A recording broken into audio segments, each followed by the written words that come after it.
Bebe! Si Princess Pungenge, hindi nakasagot kay teacher! Ikaw ba yung butike? Niloloko mo ba ako? Totoo naman hindi ka nakasagot, kaya wala kang jelly ace! Princess, tara na! Huwag kang maingay! Panagalitan tayo ni teacher! Kasi Bebang, wala ko nakawang jelly ace! Ikaw kasi Princess, dapat nag-review ka para nakasagot ka ng tama kay teacher. Gusto ko din ng Dennis! Oh, ito Jenny Ace, bigyan na lang kita para hindi ka na umiyak. Thank you, Bebang. Yahoo! Dapat hindi mo na lang yung binigyan Bebang para hindi siya makatikim ng Jelly Ace. Namumuro ka na Boyong kanina ka pa nangaasar. Class, tumahimik kayo. Boyong, Princess, huwag na daw kayong maingay, sabi ni teacher.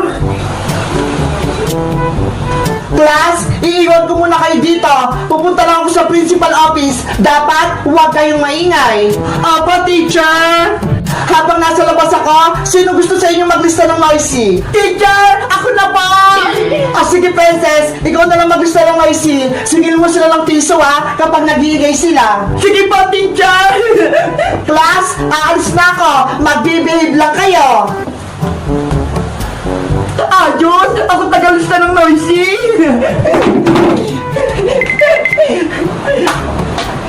Noisy! Bebang! Iska! Boyong! Princess, madaya ka naman! Bakit wala kang pangalan? Kaya nga, dapat kasali ka, Princess! Nagsalita kayo, Bebang Iska! Take 1 point kayo! Oh no! Ano? May lista agad yun? Siyempre, nagsalita kayo diba? Sabi ni teacher, huwag maingay. Kung hindi, ililista ko kayo. Ano ba yan si Princess? Ang dami mo nang sinabi, Bebang. Plus 2 points sa'yo. 3 points na ako. Huwag ka nang maingay, Bebang. Parang hindi ka nailista ni Princess. Naririnig kita, Iska. Plus 1 point sa'yo. Oh no! Bulong na nga yung Princess Naririnig mo pa? Hala, nagsasalita pa rin si Iska. Plus 1 point ulit. Princess naman ang daya mo. Ang dami ko na tuloy points. Huwag kasi kayong maingay para hindi ko kayo ilista. Dapat kasi di si Princess yung tagalista Madaya yan. Naririnig kita, Boyong. Nag-iingay ka. Boyong, 1 point.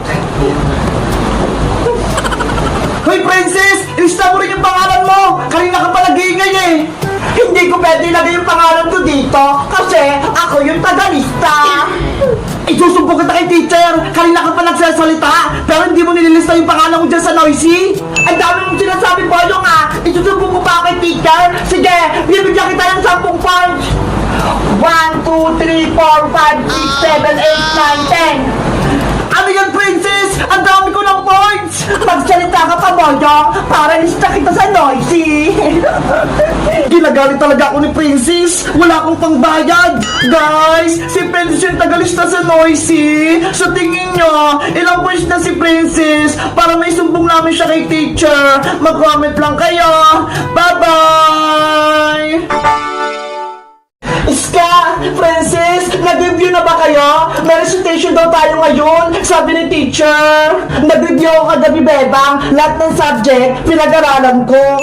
Parasta, Iska! Ikaw, Princess, nag-review ka na ba? Nako, hindi na ako nag-review, no? Lahat ng pinag-aralan natin, nasa utak ko na. Kaya masasagot ko lahat ng tanong ni teacher. Talinuod ka na naman, Princess. Mamaya, hindi ka naman makakasagot kay teacher. Kaya Boyong, nangingialam ka na naman. Usapan ng mga girls to, no?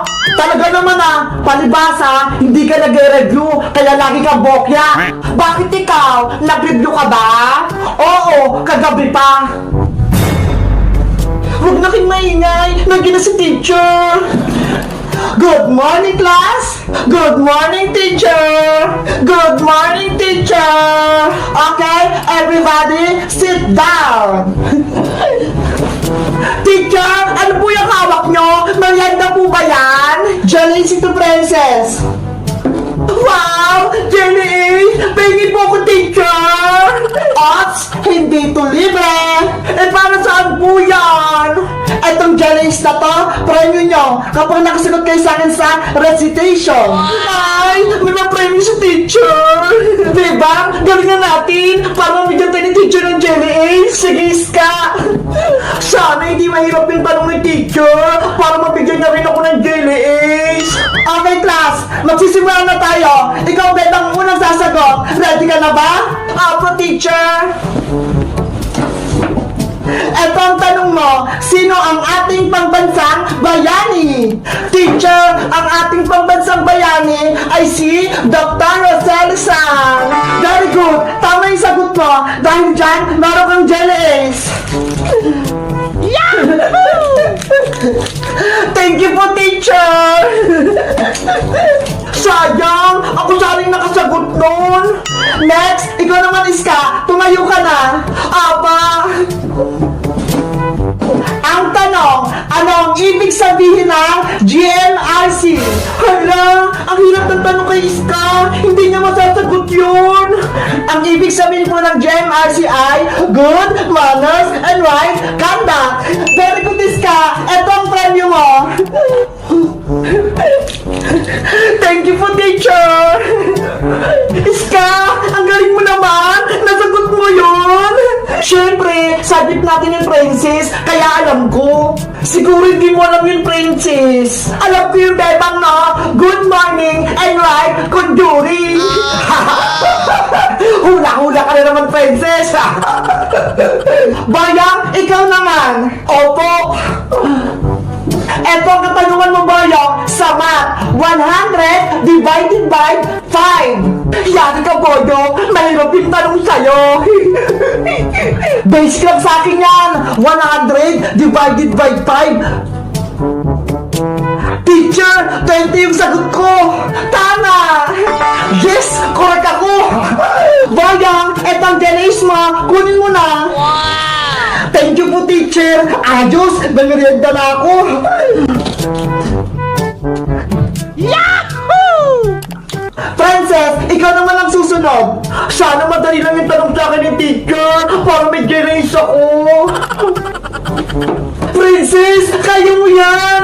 Galing mo, princess! Para may gerase ka din, katulad namin ni Bebang. Nako, panigurado, hindi mo makakasagot si princess. Ikaw pa yung butike, kontrabida ka lagi, no? Princess, ito ang katanungan mo. Ano ang English ng bahay?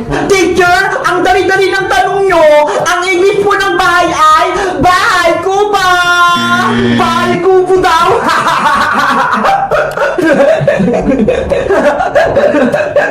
Mali ang sagot mo, princess. Ano po? Mali ako. Dahil dyan, hindi pa mabibigyan ng jelly ace. Teacher, bigyan niyo po ako ng isang tanong. Gusto ko rin ng jelly ace. O sige, pagbibigyan pa kita. Ano ang Tagalog ng apple?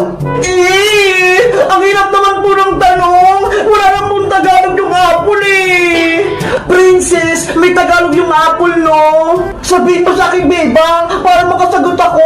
Hindi pwede. Pagagalitan ako ng teacher. Ano ba yan? Guys, tulungan niyo ako kung anong sasagot nyo kay teacher para mabigyan din ako ng jelly ace. Mag-comment lang kayo. Bye-bye! I-expel! I-expel! I-expel si Bebang! Principal! Huwag po!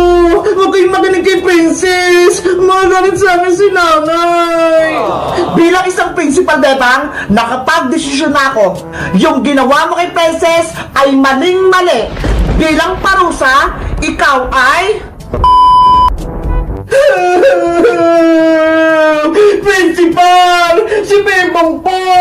Pagkaroon niya na po dito siya sa school! Pasuway po siya! Pero principal, si Princess po yung nauna Inaway niya po ako! Bakit pa kayo sinisisi mo, Bebang? Ikaw naman talaga may kasalanan Huwag niyo po tanggalin sa school principal! Si Princess na lang po tanggalin niyo! Lagi po siya nangaway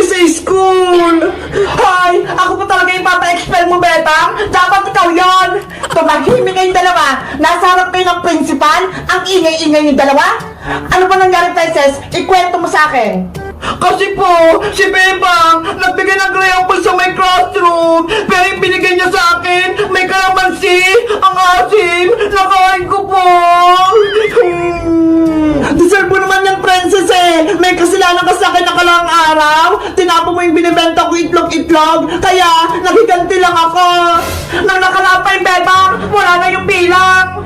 Pero Bebang, totoo ba yung sinabi ni Princess? Pinakain mo siya ng grayambol na may kalamansi? Kasi po, principal, huwag ka na magpalusot. Sabihin mo na yung totoo. Balak mo talaga ako pakainin ng kalamansi para mapahiya ako. Nagpapaliwanag pa ako, Princess. Pagsalitain mo naman ako. Totoo naman Ito yung binigay mo sa akin, Kaya mo lang may kalamansi. What? Bebang, nagsabi ba ng totoo si Princess? Ginawa mo ba yung binibintang niya sa'yo? Opo, inaamin ko po.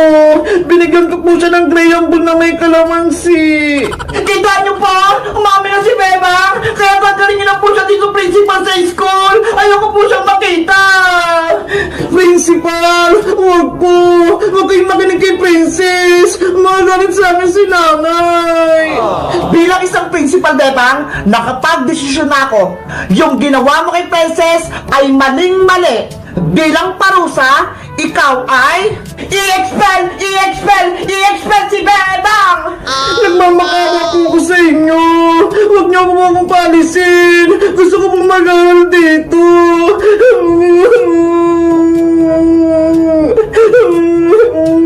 Huwag ka na magdrama, Bebang. May expel ka na. Hindi na tayo magiging classmate. Ako na lang po kakain sa ginawa kong grayambol ng may kalamansi. Huwag na lang po akong paalisin. Princess, akin na yan. Ito, kainin mo lahat.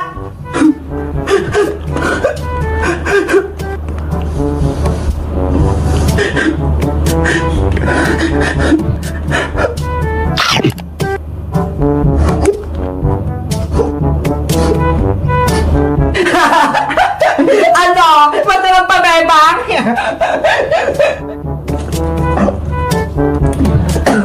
Oh no! Ang asim! May kalamansi nga! Bebang, stop! Huwag mo nang ituloy kainin yan! Nakita ko naman sa'yo, nagsisisi ka na sa ginawa mo kay Princess. Bibigyan na lang kita ng malit na punishment. Talaga po, Principal? Bilang parusa, maglilinis ka sa school natin ng 1 linggo. Ano, payag ka ba? Opo, Principal! Hindi ako papayag, Principal! Dapat tanggalin si Bebang dito sa school! Hindi siya nararapat dito! Pero, Princess, ako magdidesisyon, hindi ikaw! Hindi pa ba sapat sa'yo? Mabibigyan natin ng punishment si Bebang? Ano ba yan? Hindi na-expel si Bebang! Bebang, simula bukas, maglilinis ka na ha! Magwawalis ka sa labas ng school natin. Naintindihan? Opo! Maglilinis po ako! Asya, Princess, Bebang, bumalik na kayo sa classroom nyo. Nasolve na yung problema nyo. Opo, Principal! Guys, masaya ba kayo? Hindi ako pinatanggal sa school. Mag-comment lang kayo kung gusto nyo ng part 3. Bye-bye!